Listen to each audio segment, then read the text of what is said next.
mal gucken. Schönes Licht, Reflexion im Fenster. Das ist Schuld des Fotografen, nicht der Kamera. Und jeder einzelne Frame scharf. Aber es hilft einem ja nichts, weil man trägt sie ja nicht als Dekoartikel, sondern will halt einfach geile Fotos machen. Arn's Photo. Also ich habe noch keinen Modus gefunden, wie ich über den gesamten Bildschirm den Autofokus zuverlässig tracken lasse. Sondern ich muss immer eine Zone vorgeben, was ich ein bisschen lästig finde. Und dann geht es auch immer wieder aus dem Fokus raus, kurz nachdem die Person die Zone verlässt. Also das ist, naja. Natürlich mit dem 135er hast du das Problem, dass du einen sehr begrenzten Bildausschnitt hast, mit einer großen Kompression. Und auch mit, das hat mich total abgelenkt, dass die gequatscht haben. Also du hast eine große Kompression und hast natürlich einen Riesenunterschied zwischen Schärfe und Unschärfe. Und das macht es für den Autofokus halt krass schwer, weil der unscharfe Bereich fängt ja sehr schnell an. Das heißt, er muss durch viel Distanz gehen, um zu sehen, wo ist denn wirklich mein Subjekt in der Schärfe. Ja? Und ja, offensichtlich hat er damit seine Mühe.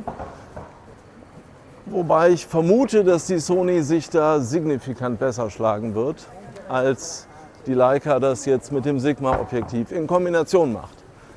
Der Leica Autofokus hat sich eigentlich seit der 4er Firmware signifikant verbessert und auch davor schon. Es gab immer wieder Sprünge. Aber was ich jetzt hier im 135 mm erlebe, ist für Street Photography bedingt geeignet. So, ja, jetzt sind wir auf dem Plaza Mayor. Einfach der Hauptplatz von Palma de Mallorca. Hier wird gerade der Weihnachtsmarkt abgebaut. Einer der hässlichsten Weihnachtsmärkte der Welt. Also speziell der auf dem Plaza Mayor. Es gibt auch sehr schöne Weihnachtsmärkte auf Mallorca und auch in Palma. Nur der hier ist für jemanden, der mittel- oder nordeuropäische Weihnachtsmärkte gewöhnt ist, schwierig nachvollziehbar. Oh, und da haben wir ein fantastisches Motiv. Schau mal dahin, wie geil das ist. Ich muss tatsächlich mit dem 135er jetzt zurück, weil ich sonst den Bogen gar nicht ganz in den Frame kriege. Ich muss noch weiter zurück. Mal sehen, scharf, unscharf. Oh, Tech Sharp. Wunderbar. Das hat geklappt. Sehr schön. Und nochmal. So, man könnte jetzt natürlich sagen, ja, was filmt ihr auch weit offen? Aber ganz ehrlich, ich meine, du kaufst ja keine Linse mit f1.4, schleppst 1,5 Kilo durch die Gegend, um das Ding dann abgestoppt zu benutzen. Also ich glaube, das wird keiner machen. Deswegen interessiert mich bei beiden Linsen tatsächlich heute nur der Einsatz bei totaler Offenblende. Das heißt bei dem Sigma die 1.4 und bei dem Sony die 1.8. Und dann gucken wir mal. Jetzt Sony A7R5 mit dem 135er G Master f1.8. Gleiche Szene.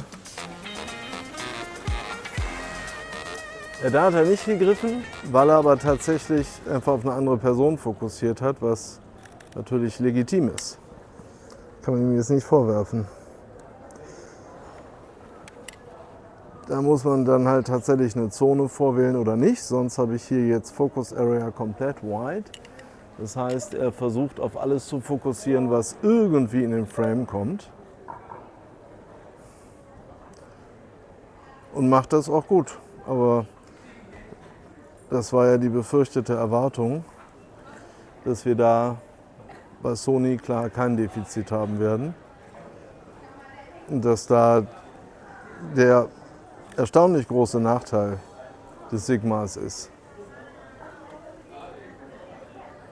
Aber wie gesagt, dass er so stark ist, hätte ich nicht erwartet.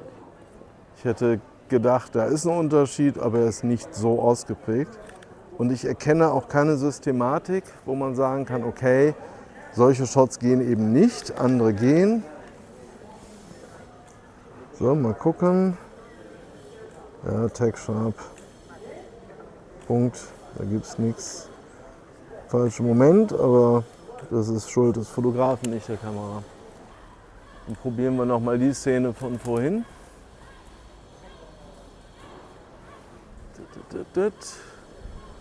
Ist die Sonne tatsächlich schon ein bisschen gewandert? Okay. Okay. Und jeder einzelne Frame scharf.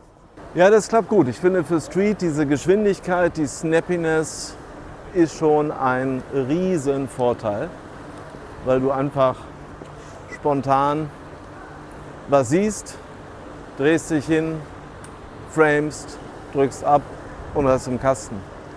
Und da können alle, also ich rede ja auch manchmal über Entschleunigen und gehe gern mit einer M durch die Gegend, aber wenn man ganz ehrlich ist, es macht Spaß, aber du hast halt deutlich weniger gute Bilder hinterher. Oder du machst halt die Zone Focusing und lebst halt damit, dass alles irgendwie halbwegs scharf ist, was ich persönlich nicht so richtig cool finde, sondern ich halte es eher für eine technische Notlösung, die dann schön geredet wird im Prinzip. Ne? Also warum solltest du, wenn du die Möglichkeit hast, sauber zu fokussieren, einen schönen Shot zu haben mit einer tollen Separation, mit einem 3D-Pop von deinem Subjekt, warum solltest du dann sagen, ich mache irgendwie so eine Softness über 1,5 Meter und ergänzend, wenn du mit 135 mm auf einer M zum Beispiel arbeiten würdest wollen, kannst du auch nur f3.4 Linse nehmen als weites offene Blende und der Schärfentiefe-Bereich selbst bei f3.4 ist klein. Also auch da halte ich Zone Focusing überhaupt nicht für eine Option. Das geht gut bei Weitwinkel, aber es wird schwierig schon meines Erachtens ab 50 mm aufwärts. Also wenn Leute viel Übung haben, okay. Wenn sie wenig Übung haben und nicht blind im Grunde den Fokus ungefähr einstellen können, sollten sie es lieber lassen. Oder halt üben. Also Street kann man sich mit Sony durchaus den Spaß machen, mit 135er mal als Challenge loszugehen. Das ist eine ganz andere Form der Fotografie, ist eine ganz andere Form der Freistellung.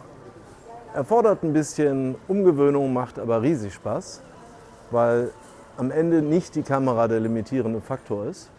Will ich mit Street Photography überhaupt 135 mm fotografieren, aber wenn ja, ist vermutlich das Sigma nicht die naheliegendste Wahl, sondern das Equipment wäre aus meiner jetzigen Sicht dann eher Sony mit dem 135er G Master für Street, das hier als mein klarer Favorit aus der Szenerie rausgehen würde. Vielleicht ist es anders bei den Porträts, aber bei Street sehe ich im Moment keinen wirklichen Grund für das Sigma. Ja, Bokeh ist sehr schön, Unschärfe ist toll, aber das ist es ehrlicherweise bei f1.8 auch nicht genauso toll, aber dafür hast du die Aufnahme halt im Kasten.